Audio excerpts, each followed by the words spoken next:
Hi, welcome to HeKate's Crossing. Just a really quick look at the Sacred Sites Oracle cards. Now, these are absolutely gorgeous. I really just want to explore these again in some way, just to sort of have a look-see at how I could incorporate these with different different tarot decks, other oracle decks, how the connection with the different cultures can be incorporated into a reading. Now, this is a multicultural deck, and so the multicultural tarot deck that I would say I have at this time would be the Mother Peace Tarot. So let me just grab, I've just got the mini here, so let me just grab this deck. So I think for me it really seems to sort of speak together really well.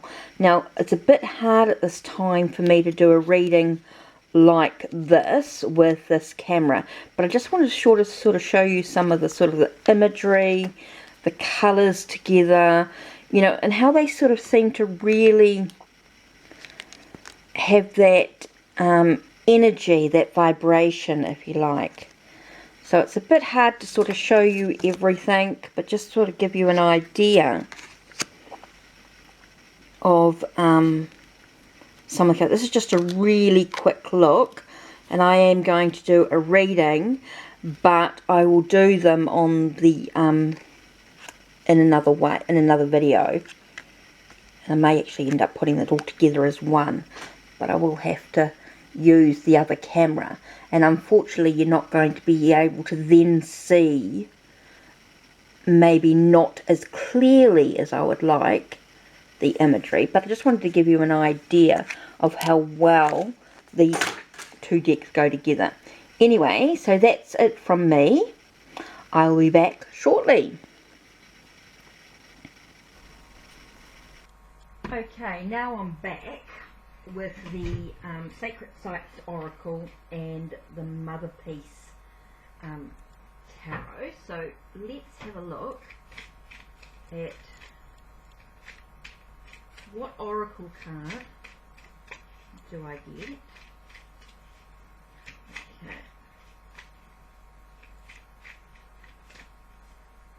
Now we're going to get Glastonbury to start with. Okay, so Glastonbury does talk about, let's have a look and see what Glastonbury is.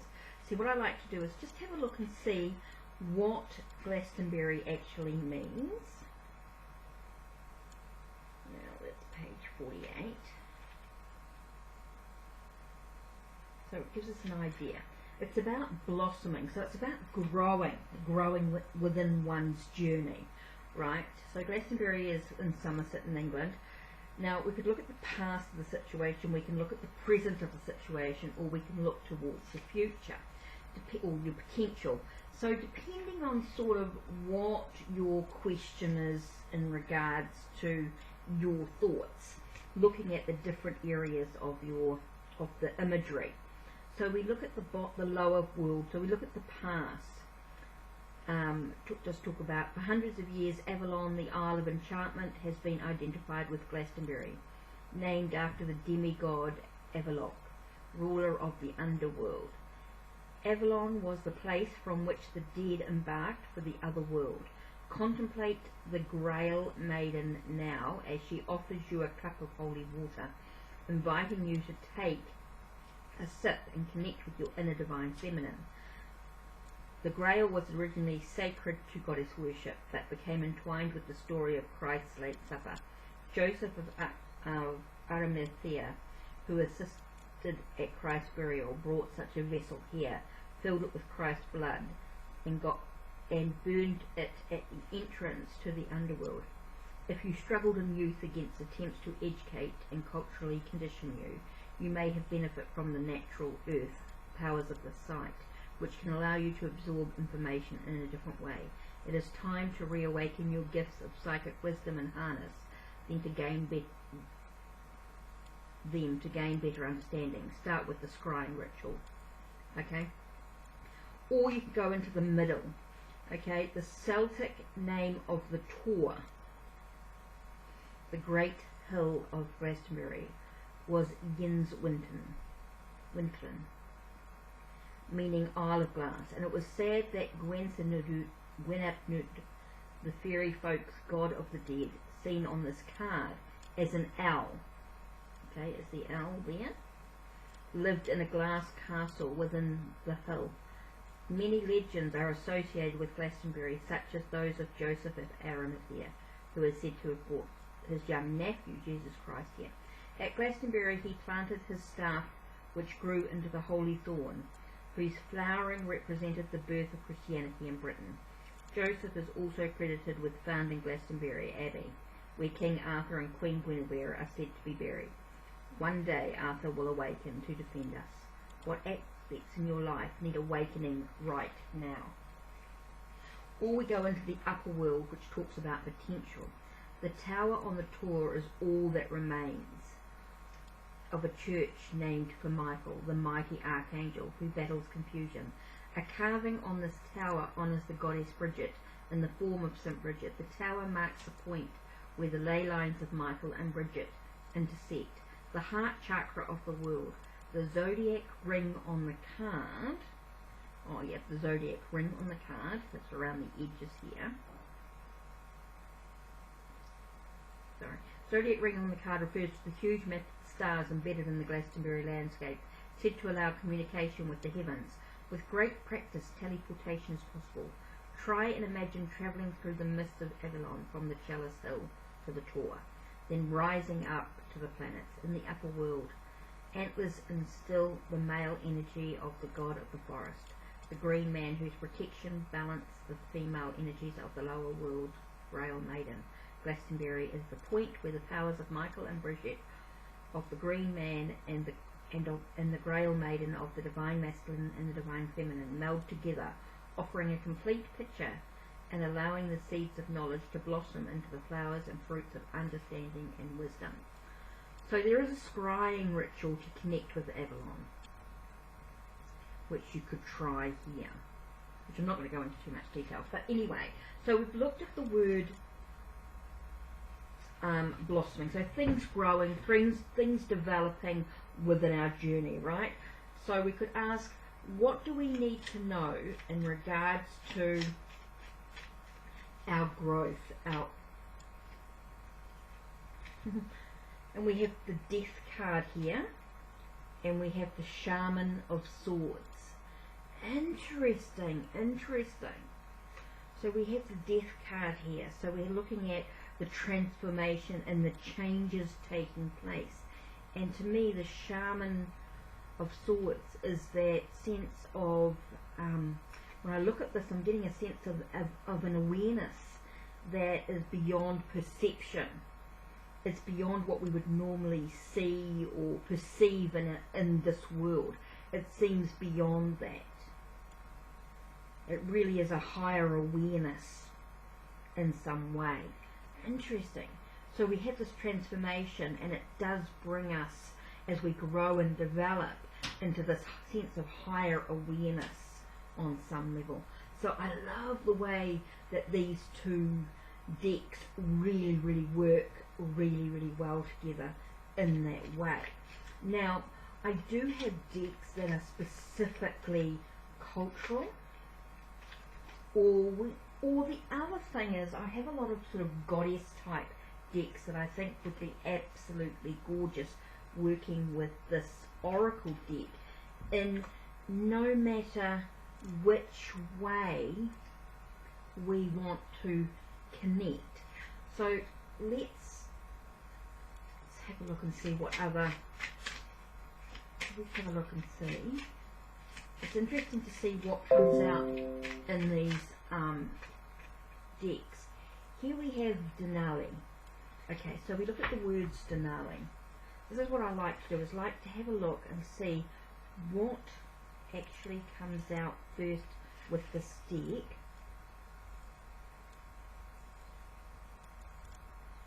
Okay, that's page 52. And the word is inclusion. So it's looking at things that are inclusive to our journey in some way. Did I do that right?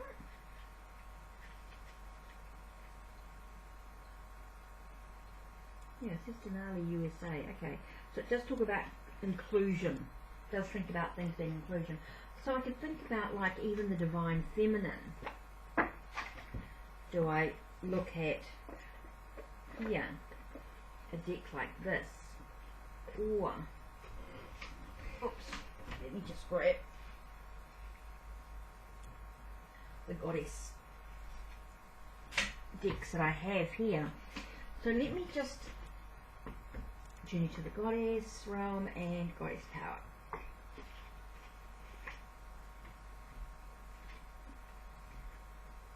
Oops, I don't want that one. Okay, so let's have a look. Just sorry to be so disorganised and everything. Seems like sometimes I'm organised, but it doesn't feel very organised at the moment. So we looked at inclusion, right?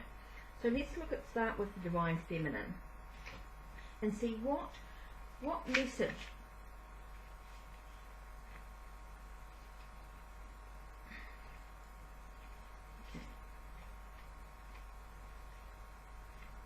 Here we have the Black Madonna. I transform pain and suffering into a great capacity to love. That's interesting. So we talk about being inclusive. So maybe we have some pain in regards to maybe we're feeling a little excluded from the situation, which is what that's about. It feels like maybe we're feeling a little out of sync. Let's see what the other journey to the goddess realm says. Ooh. I'm very good at dropping decks, aren't I? So we have, HeKate with crossroads. So maybe we find ourselves at a bit of a crossroads in regards to being, being excluded or included into something. So, I didn't realise there was two cards there. What was hiding underneath? What have I? I am in service of divine love. I move the way love asks me to move. So feeling inclusive. And here we have this pain and stuff, and it's about opening up to our own pain.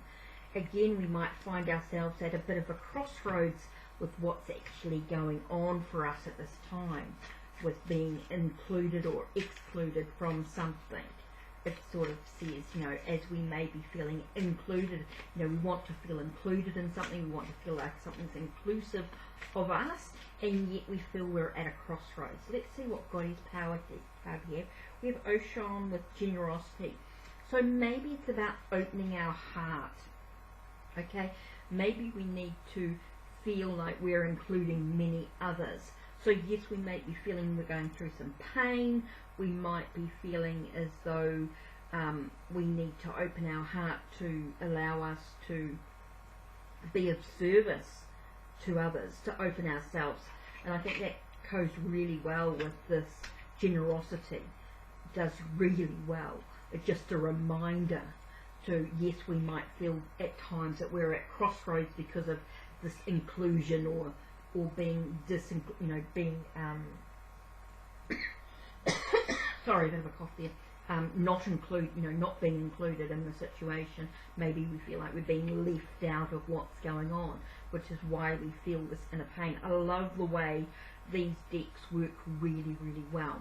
Having that first word, inclusion, and then being able to sort of expand from that into working with the goddess energy. So we might feel that we are working from many cultures to bring in this understanding of inclusion, and that's okay.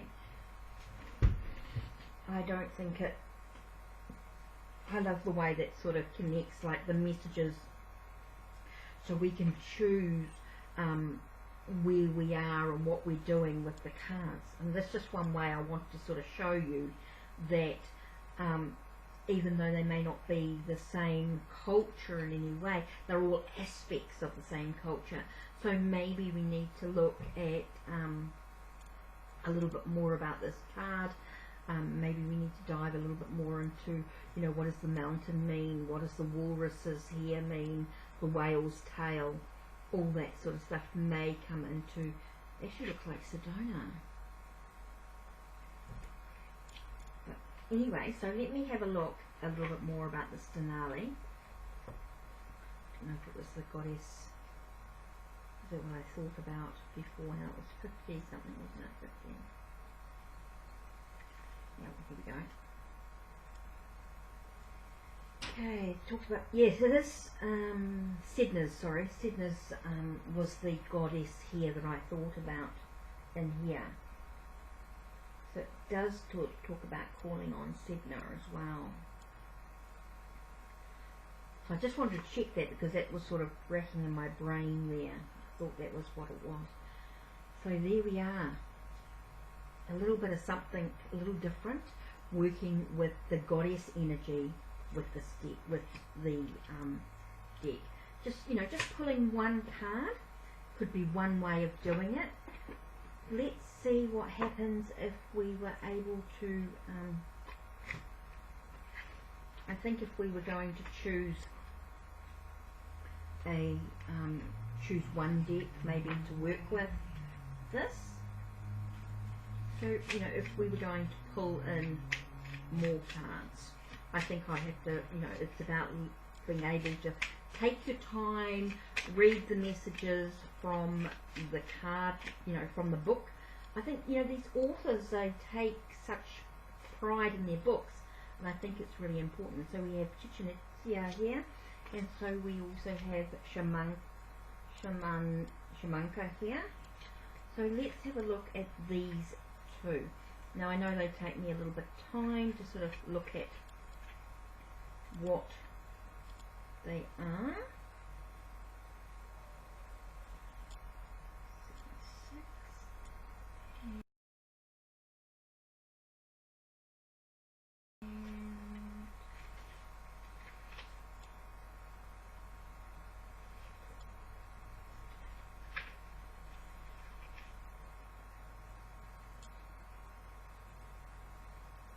Okay, I'm just looking for the over here, that's 198.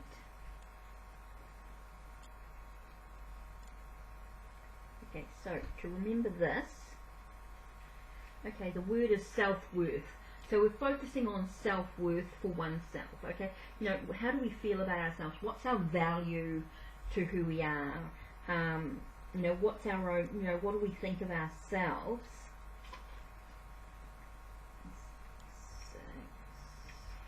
And the next word is about shamanism. So maybe through connection of the spirit realm in some way, we discover a little bit more about our self-worth.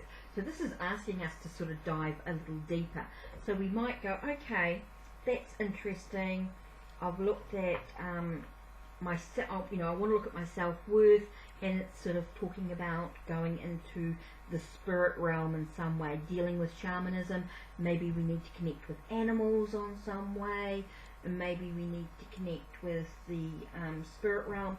So what do I feel I could be really drawn to at this time? And I'm sort of getting very, very clearly, maybe even connecting with the Foxfire deck, sort of pulling at me here for this message. So I think this is about being, with this deck here, with the Sacred Plates Oracle, it's about being very open to what deck am I going to use next, once I've decided on a message. So if I'm looking about shamanism and I'm connecting to my own self-worth, what message does the Foxfire Kutsini have for me today? And I'm getting here, I'm getting sharing your wisdom. It's interesting. What an interesting card. So I just want to know a little bit more. Ooh. And it's about tending to the future. So sharing my wisdom, thinking about the future is going to be really important for me, nurturing the future that I have, and maybe even being empowered on my journey. So through the self-worth, knowing my self-worth through the shamanism, I have this thing about saying, hey, look, you've got the knowledge, you've got the wisdom, you've got to think about your future. What does it hold? It's all about being empowered. It's all about being in control. It's about being focused on what's important for you. So then we're going to look at the Japanese sacred. So this is the tarot deck, the vintage Japanese. So I want to connect to my own focus, my own self-worth, my own spiritual connection. Oh, these three sort of popped out. Here we have Queen of Swords, so we're looking at the truth of the situation. It's about being very factual about it. It's about, I've got Three of Cups here, so I think it's about celebrating who I am, being with those of like mind. And here we have Three of Wands. So this to me is about a pause, a ability to look ahead at what's important. So I'm loving this message when you look at it like this. Sorry, I'm just really excited about exploring the Sacred Path cards and seeing the difference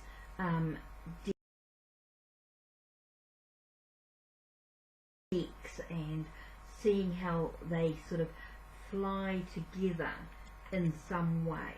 So I'm really excited to sort of see this, and I'm going to spend some time in the future exploring a bit more with the Sacred Path cards and different decks. Now I've actually got a selection of different decks that I want to sort of include. So I think, just give me a moment here as I sort of take some photos of what we have here, and sort of add the video.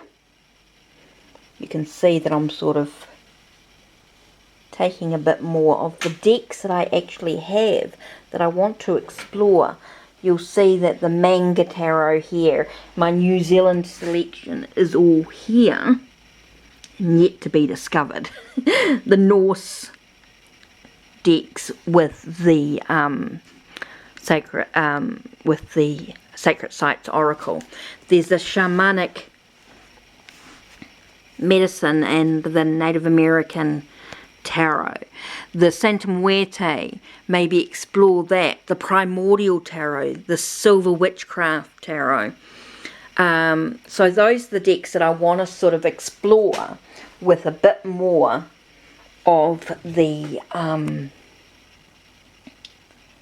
decks. So that's it from me.